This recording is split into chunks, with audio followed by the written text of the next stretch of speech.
आपण समस्तଙ୍କୁ K3 convention को स्वागत। K3 कन्वेंशन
पसंद क्लीनर्जी धीरा धीरा मन प्रद्युम्न कुमार जेना आज K3 कन्वेंशन न माने उद्घाटन हैला को कहबे कोन स्वप्न थिला आज केमिति कोन एटा उद्घाटन करथि ए मो बापा को स्वप्न थिला बापा कहथिले गां रे गोटे छोट काटिया होटल कर बापा सबले कहंती तू बुलुचु खेलुचु अलग आड़े काम करूचु पब्लिक लाइफ रे अछु तू बिजनेस करि परिबुनी तबे सुधा तांकर गोटे आशा थिला आउ मो मार साहस जोगु मो माँ सब बेले कौन जिनस मना करेनि बड़ बड़ प्रोजेक्ट हो कि कौन दरिद्र लोक साहाय्य हो से सब मत प्रोत्साहन दे आसती मत सदा साहाय्य कर मो पछरे सब छिड़ा आज जो ये अट्टालिका होती जो K3 कन्वेंशन से मो माँ बापांकर प्रच्छन्न हाथ मो मुंड पर अच्छी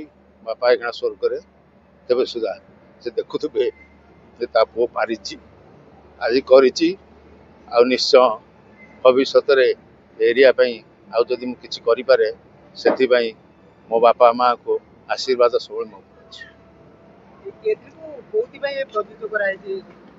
K3 है मो बापा ना कृष्णचंद्र जेना मो माँ ना है कुमुदिन जेना मो तल भाई है कुनिया से गोटे K3 ना दे तीन जनकर सब साहाय्य सहयोग तथा मो जो तल भाई से सब कौन जिनस मना करेनि जो मुझे होटेल दीपाली कली तो बापा कहले ना होटेल कौन करूँ गोटे ये करदे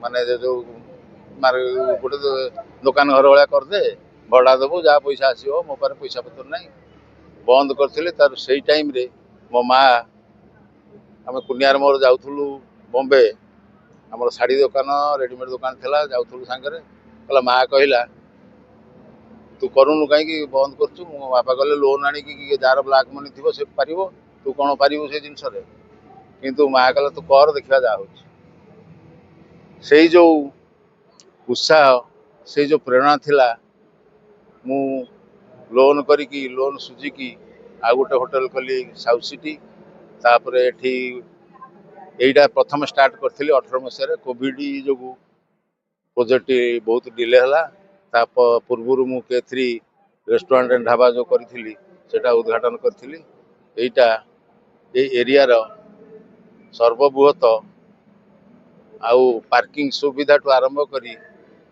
ଆଉ ଆପଣମାନଙ୍କ ସହଯୋଗ ମିଳିଲେ ଏଠି ଗ୍ରିନେରୀ କରିକି ଗଛ ପଛ ଲଗେଇକି ଯେମିତି ଏ ଏରିଆଟା ସବୁବେଳେ ନିର୍ମଳ ବାୟୁ ପ୍ରଦାନ କରିବ। ଆପଣ ଦେଖିଥିବେ ସେପଟ K3 ରେଷ୍ଟୁରାଣ୍ଟ ଭାବରେ କେତେ ଗଛ ଭେରାଇଟି ପ୍ରକାର ଗଛ ଲଗେଇଛି।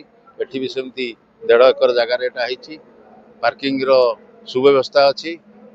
ଭବିଷ୍ୟତରେ ଏ ନିଶ୍ଚୟ ମୋ ମା ବାପାର ଯେଉଁ ସ୍ୱପ୍ନ ଥିଲା ସେ ନିଶ୍ଚୟ ସଫଳ ହେବ।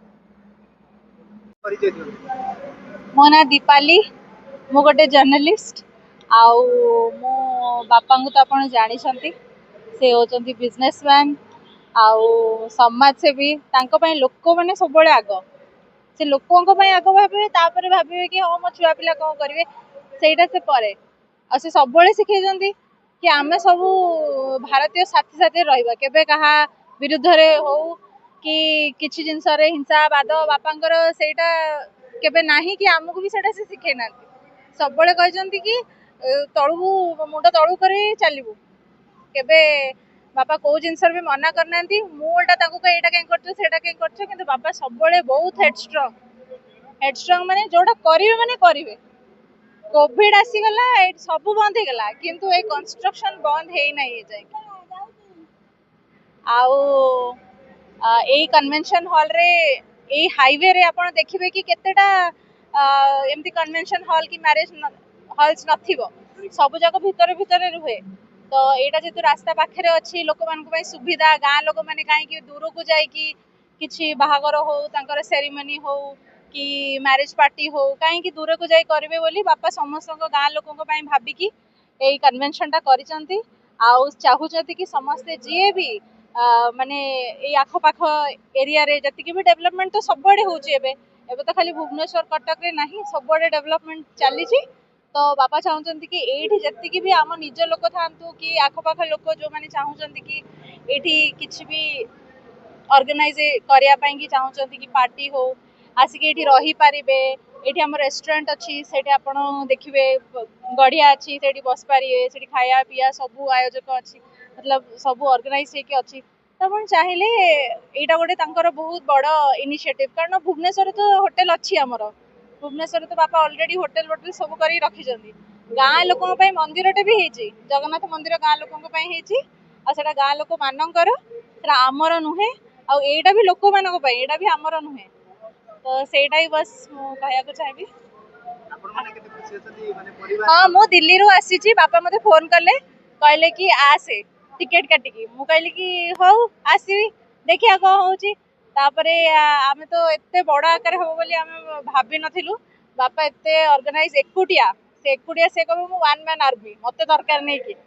ସେ ସବୁବେଳେ ସବୁ ଜିନିଷରେ ସେ ଆଗରେ ଥିଲେ, ଆଗରେ ଅଛନ୍ତି, ଆଉ ରହିବେ ବି।